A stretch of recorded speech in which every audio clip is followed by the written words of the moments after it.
Hello guys, welcome to my new video. In this video, we will take a look at the pros and cons of the new Toyota Fortuner model together. If you are ready, let's go to the video. This model 2.8L diesel at engine produces 500 Nm of torque and 204 bhp of power, which is a lot of power and can easily tow this heavy-duty SUV with linear response. It also comes with a range of options including diesel manual, diesel automatic, petrol manual, petrol automatic, and even a proper 4x4 option. The 2.7-liter petrol engine offers a similar driving feel and also opens up comfort for the alcohol-powered mild. As mentioned, the range of options with the Toyota Fortuner makes it a lot more acceptable in the market. You can choose from a diesel automatic, diesel manual, a petrol automatic, as well as a petrol manual variants. After its engine reliability exceeds multiple lakhs on the odometer, what Toyota is famous for is its safety, and the Fortuner is no different.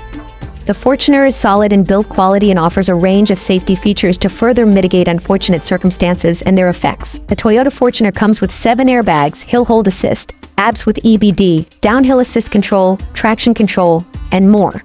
On top of this, the ASEAN NCAP has awarded it with a full of 5 stars owing to its solid build quality and these preventive as well as mitigative measures.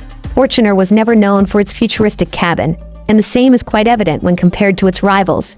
Even with a massive price tag of Rs. 50 lakhs, you do not get any ideas. 360-degree camera, TPMS, assistive parking guidelines, a sunroof, and many more. Cornering at high speeds doesn't inspire confidence, and the body on the frame chassis has its own contributions. The steering also feels a bit on the heavier side, which could be a pro or a con, depending on who you are as a person.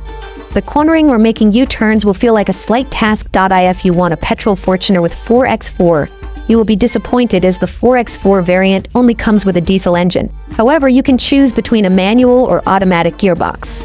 Going a step further, you can also get 4x4 with the Legender version. The expected pricing of the 2025 Toyota Fortuner is not yet known, but it is likely to be more expensive than the current model. This is due to the use of the new TNGA-F platform and the addition of new features and technologies. Thanks for watching. Please subscribe my channel.